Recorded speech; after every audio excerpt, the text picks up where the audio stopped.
नमस्कार, स्वागत है आपका बिहार समाचार में। आरजेडी ने कांग्रेस को नहीं दी हिस्सेदारी, वाम दल को एक सीट, तय किए 23 उम्मीदवारों के नाम। वहीं मांझी ने शराब को दवा बताया, मेडिकल साइंस का दिया हवाला, कहा बड़ी बुरी है शराब लेकिन थोड़ी थोड़ी पिया करो। बिहार में बदलने वाली है हवा की दिशा, 48 घंटे में पूर्वी हो जाएगी वायुमंडल के निचले हिस्से की हवा, 2 से 4 डिग्री बढ़ जाएगा पारा। तो अब तक की सभी बड़ी खबरों पर बात करने से पहले आपसे छोटी सी अनुरोध है कि कृपया वीडियो को एक लाइक अवश्य कर दीजिएगा, क्योंकि आपका एक लाइक करना ही हमारे मेहनत का फल होता है। तो शुरुआत करते हैं आज की पहली और बड़ी खबर से।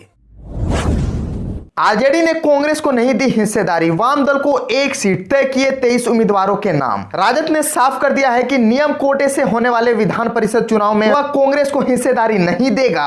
वाम दल के लिए उसने एक सीट छोड़ दिया है, शेष सभी 23 सीटों के लिए अधिसंख्य उम्मीदवारों का नाम तय कर दिया है। पार्टी ने सोमवार को सभी सीटों के उम्मीदवारों की घोषणा करने का फैसला किया था, लेकिन अब राष्ट्रीय कार्यकारिणी की बैठक के पहले 8 फरवरी को उम्मीदवारों की घोषणा की जाएगी। परिषद के लिए होने वाले चुनाव के लिए राजद ने अपने 1 दर्जन उम्मीदवारों के नाम बहुत पहले ही तय कर लिया था।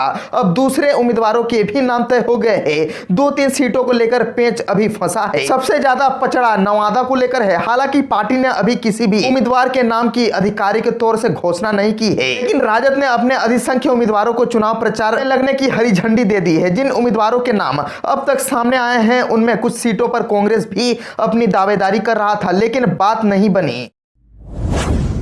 बिहार में बदलने वाली है हवा की दिशा, 48 घंटे में पूर्वी हो जाएगी वायुमंडल के निचले हिस्से की हवा, 2 से 4 डिग्री बढ़ जाएगा पारा। बिहार में 48 घंटे में हवा की दिशा बदलने वाली है। वायुमंडल के निचले हिस्से में हवा का प्रभाव पूर्वी होने की संभावना है, जिसके प्रभाव से न्यूनतम तापमान में 2 से 4 डिग्री की गिरावट हो सकती है। पश्चिमी हवा का प्रभाव कम होगा और पूर्वी का असर बढ़ेगा, जिससे दिन में धूप के बाद रात में ठंड का एहसास थोड़ा कम हो जाएगा। मौसम विभाग के मुताबिक राज्य में पछुआ हवा का प्रभाव से 1.5 किलोमीटर ऊपर तक हो रहा है। इसके प्रभाव से अगले 48 घंटे में मौसम शुष्क एवं आसमान मुख्यतः साफ रहने का पूर्वानुमान है। इस दौरान रात के तापमान में भी कोई खास बदलाव नहीं होगा। न्यूनतम तापमान लगभग 9 से 11 डिग्री सेल्सियस के बीच रहेगा। सुबह के समय धुंध के साथ घना कोहरा छाने का पूर्वानुमान है। 2 दिनों के बाद वायुमंडल के निचले हिस्से हवा का भाव पूर्वी होने की संभावना है, जिसके प्रभाव 48 घंटे बाद तापमान में 2 से 4 डिग्री की वृद्धि की जा सकती है। इससे रात में ठंड का एहसास थोड़ा कम होगा और दिन में धूप से गर्मी का एहसास होगा। मौसम विभाग के मुताबिक 24 घंटे में राज्य का मौसम शुष्क बना रहा। रात के तापमान में 1 डिग्री तक की गिरावट देखी गई। राज्य का सबसे कम तापमान 6.7 डिग्री सेल्सियस गया में रिकॉर्ड किया गया। राज्य का औसत न्यूनतम तापमान 7 से 8 डिग्री सेल्सियस के बीच रहा, जबकि सर्वाधिक अधिकतम तापमान 22.7 डिग्री सेल्सियस खगड़िया में दर्ज किया गया।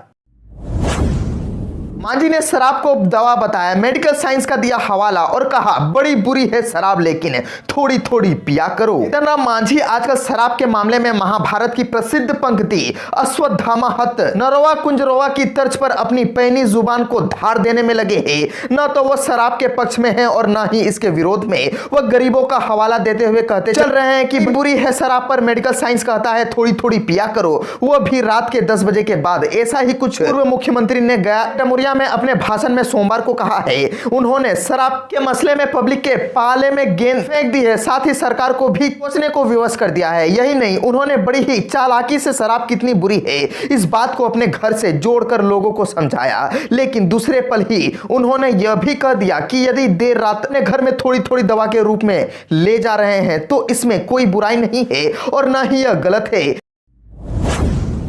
शराबबंदी के चलते कितने लोगों ने पीना छोड़ा, सीएम नीतीश बोले पता लगाएं। बिहार में शराब पीना छोड़ने वालों का अध्ययन होगा। मुख्यमंत्री नीतीश कुमार ने इसका निर्देश पदाधिकारियों को दिया है। उन्होंने कहा है कि पहले कराए गए आकलन से पता चला था कि 1 करोड़ 64 लाख लोगों ने शराबबंदी के बाद शराब पीना छोड़ दी है। फिर से इसका आकलन कराए कि अब इनकी संख्या कितनी बढ़ी है। मुख्यमंत्री ने सोमवार को एक अन्य मार्ग स्थित लोक संवाद में शराबबंदी के क्रियान्वयन से संबंधित उच्च स्तरीय समीक्षा बैठक की और कई निर्देश दिए। कहा कि ड्रोन मास्टर बोट स्वान दास्ता आदि की मदद से छापेमारी कार्य को योजनाबद्ध ढंग से अंजाम देते रहे, ताकि कोई भी धंधेबाज बच नहीं पाए। थानों द्वारा शराबबंदी को लेकर की जा रही कार्यवाही का निरंतर मॉनिटरिंग करते रहे। साथ ही उन्होंने गड़बड़ी करने वाले सरकारी अधिकारी और कर्मचारी पर सख्त कार्यवाही करने को कहा है।